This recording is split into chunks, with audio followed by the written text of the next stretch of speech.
भलाई का जिसमें है विधान वही है भारतीय संविधान।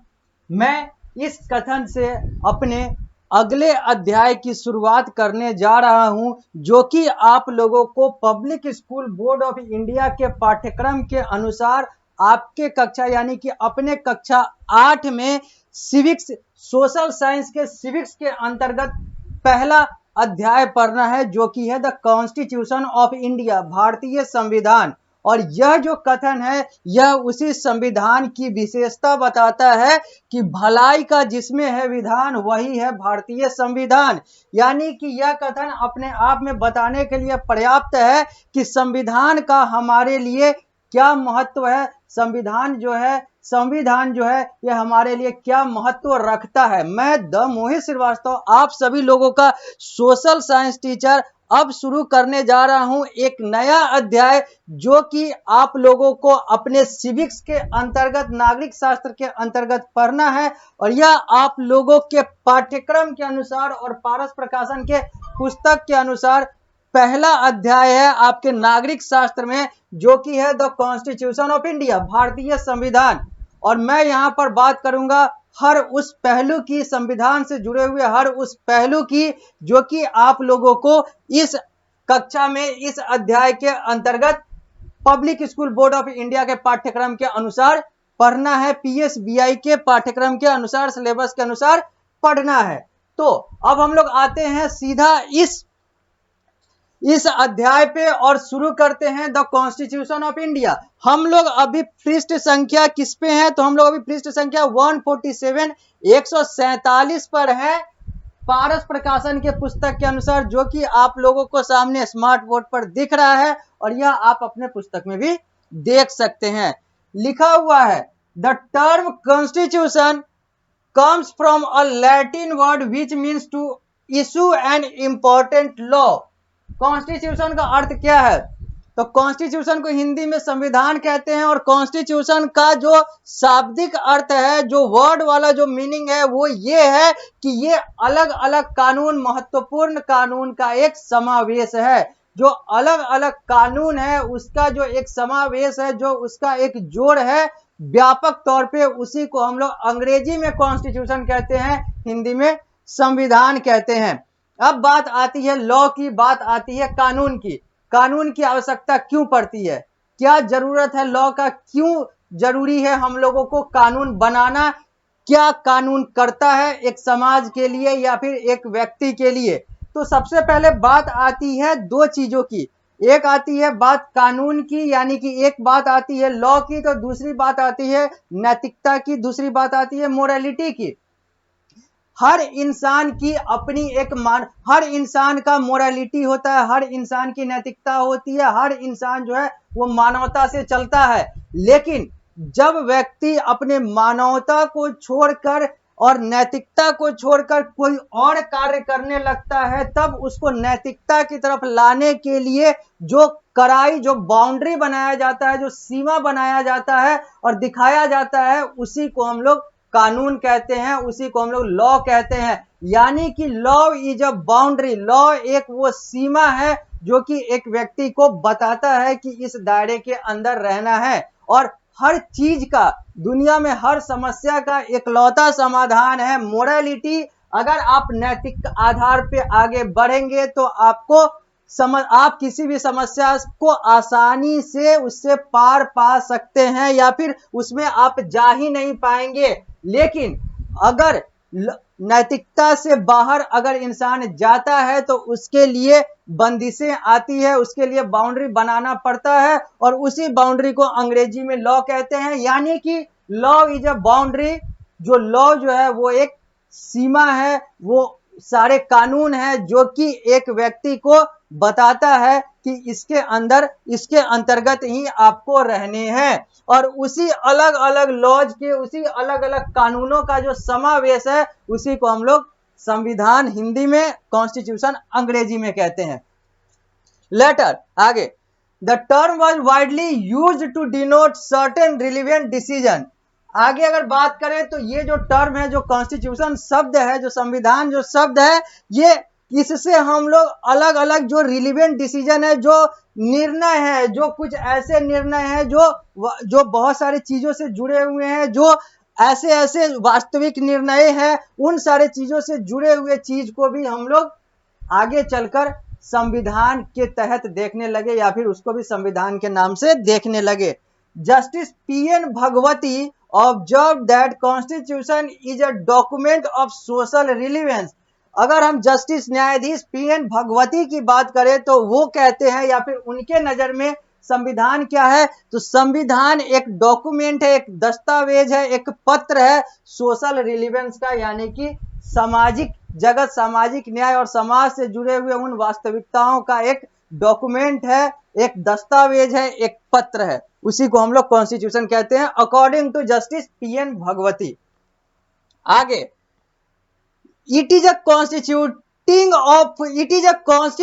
Of body established from form of government in a state body of fundamental principle according to which a state is governed. The fundamental laws and principle by which a group, nation, state, organization, etc. is governed often include a description of the basic feature of the government.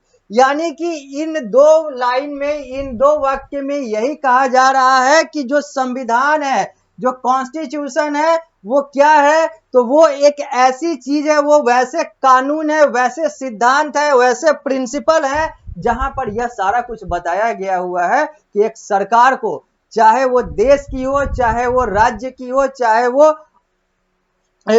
वो ward की हो, चाहे वो कोई संस्थान हो, चाहे देश के अलग अलग नागरिक हो, उनको कैसे कार्य करना है, यह सारा कुछ जो है इस संविधान में बताया जाता है, बताया गया है। आगे, a constitution is usually a written document which sanction the rule and principle. वही बात है कि जो कॉन्स्टिट्यूशन है वो क्या है, तो एक रिटन डॉक्यूमेंट है, एक लिखित दस्तावेज है, एक लिखित पत्र है, जहां पर क्या है, तो रूल एंड प्रिंसिपल यानी कि नियम और सिद्धांत ये सारे कुछ लिखे हुए हैं। आगे, the constitution of country define the fundamental political principle and confirm the power and duty of the government. किसी भी देश का जो संविधान है वो क्या बताता है, तो वो ये बताता है कि उस देश का राजनीतिक ढांचा, राजनीतिक सिद्धांत क्या होगा, कैसा होना चाहिए, और वहां के लोग और वहां की सरकार के powers and duty, rights and duty, शक्ति और अधिकार, ये सारे चीज और दायित्व, ये सारे क्या क्या है, ये सारे चीज जो है ये संविधान में लिखे हुए होते हैं। और ये जो संविधान है ये नेशन टू नेशन जो है वो चेंज कर सकता है, चेंज करता है। आगे, national constitution guarantee certain rights to the people of the land. अब जो नेशनल कॉन्स्टिट्यूशन है, जो एक देश का संविधान है, वो वहां के लोगों को अधिकार और दायित्व दोनों देता है, देने का कार्य करता है। आगे, the constitution is a social document as observed by justice PN Bhagwati must reflect historical, social, political, economical condition of the people. जैसा कि हम लोगों ने ऊपर देखा कि पीएन भगवती ने क्या कहा था कि कॉन्स्टिट्यूशन एक सोशल डॉक्यूमेंट है, यानी कि संविधान एक सामाजिक दस्तावेज है। तो यहाँ पर क्या क्या है उसमें, यहाँ पर सोसाइटी से जुड़ा हुआ, राजनीति से जुड़ा हुआ, अर्थशास्त्र से जुड़ा हुआ, इतिहास से जुड़ा हुआ बहुत सारा चीज है जो कि संविधान में होता है या फिर देखने को मिल सकता है। Keeping these facts in mind, इन सारे चीजों को, इन सारे तथ्यों को ध्यान में रखते हुए the farmers enacted a constitution which suited the requirement of India. तो यहाँ पर किसानों ने और वैसे लोगों ने जो मिलकर भारतीय संविधान को इनेक्ट या फिर कहें तो पारित या फिर कहें तो बनाया या फिर कहें तो अपना योगदान दिया, जो कि भारत का, अगर हम भारत की बात करें, क्योंकि हमारा जो यूनिट है वो कॉन्स्टिट्यूशन ऑफ इंडिया है, तो वो भारत के रिक्वायरमेंट को, भारत की आवश्यकता को पूरा करता हो, वैसा कॉन्स्टिट्यूशन जो है वो बनाया गया, जब बनाने की बात आई तब। आगे, इंटरेस्टिंग फैक्ट लिखा हुआ है, यहां पर लिखा हुआ है कुछ ऐसे तथ्य जो कि आप लोगों को जानने जरूरी हैं, जो कि कुछ रोचक रूप से हैं। The Constituent Assembly had started functioning on December 9, 1946. जो कॉन्स्टिट्यूएंट असेंबली है भारत का, उसकी शुरुआत या फिर कहें तो उसकी जो कार्य करने की शुरुआत हुई वो 9 दिसंबर 1946 को हुई। The constituent assembly took 2 year 11 month and 18 days to frame the constitution of India. जो कॉन्स्टिट्यूएंट असेंबली थी, वो जो संविधान सभा थी, उसने 2 साल 11 महीना और 18 दिन लिया एक भारत के संविधान को बनाने के लिए। यानी कि भारत के संविधान को बनने में जब से उसकी शुरुआत हुई, तब से बनने में 2 साल 11 महीना और 18 दिन लगे। अब बात करते हैं कॉन्स्टिट्यूएंट असेंबली की, संविधान सभा की। आगे बढ़ते हैं। For framing the constitution the subsequent, यहां पर द फार्मर इनएक्ट, ठीक है। Constituent assembly for framing the constitution the constituent assembly appointed 13 important committees. यानी कि भारतीय संविधान की अगर बात करें, जो कि हम लोग को इस इकाई में पढ़ना है, इस अध्याय में पढ़ना है, तो हम लोग अगर बात करें भारतीय संविधान की, तो भारतीय संविधान को बनाने के लिए जो कॉन्स्टिट्यूएंट असेंबली, जो संविधान सभा बनी थी, उसने 13 महत्वपूर्ण, यानी कि 13 महत्वपूर्ण आयोग का गठन किया, आयोग बनाया। These committee submitted there report, और फिर उस आयोग ने, उन आयोगों ने अपना रिपोर्ट, अपना जो है पत्र सौंपा। आगे on the basis of this report, और इस रिपोर्ट के आधार पे doctor BN Rao the constitutional adviser, जो डॉक्टर BN राव थे, जो कॉन्स्टिट्यूशनल एडवाइजर थे, submitted a draft of the constitution by the end of October 1947। उन्होंने एक ड्राफ्ट तैयार किया, एक कॉन्स्टिट्यूशन, संविधान का एक ड्राफ्ट तैयार किया, जो कि अक्टूबर 1947 के अंत तक उन्होंने सबमिट किया। This draft contained 240 clauses and 13 schedule, और इस ड्राफ्ट में, संविधान के इस ड्राफ्ट में, जो डॉक्टर BN राव के द्वारा दिया गया था अक्टूबर के अंत में, सन 1947, वर्ष 1947 में, उसमें 240 क्लॉजेज और 13 शेड्यूल्स थे।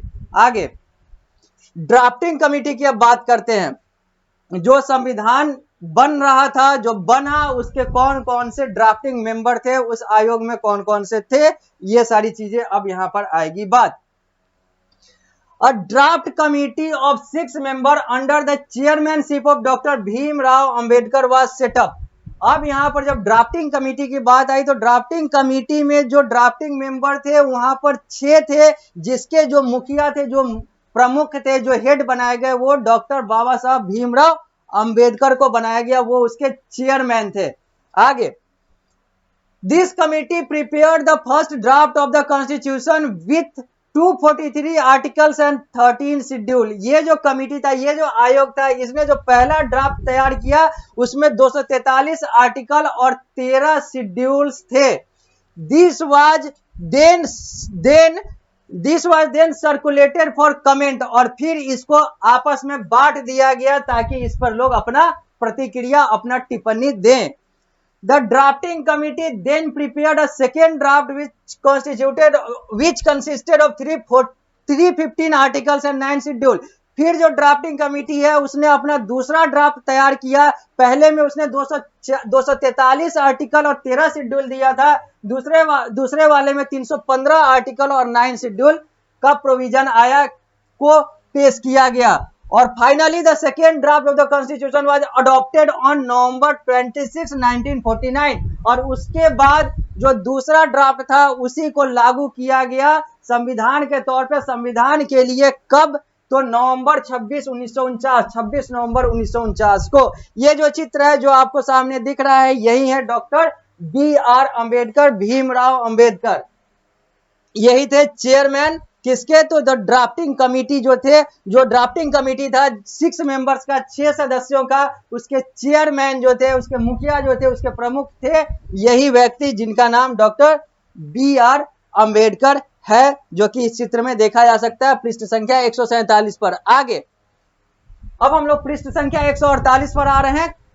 किसके अनुसार? तो पारस प्रकाशन के पुस्तक के अनुसार, जो कि आप लोग को सामने स्मार्ट बोर्ड पर दिख रहा है, आप लोग अपने पुस्तक में भी देख सकते हैं। लिखा हुआ है डेट ऑफ अडॉप्शन, कब इसको लागू किया गया, यानी कि संविधान को कब अडॉप्ट किया गया। The last part of the constitution mention the date that is 26 26 day of November 1949 on which the Constituent Assembly adopted, enacted and give this constitution to the nation. It came into force on January 26, 1950. अब यहाँ पर बात आती है कि हमारा संविधान जो है वो कब अडॉप्ट किया गया, कब उसको लागू किया गया। तो ये जो संविधान है इसके लिए दो महत्वपूर्ण तिथि आते हैं इसके लागू होने के लिए।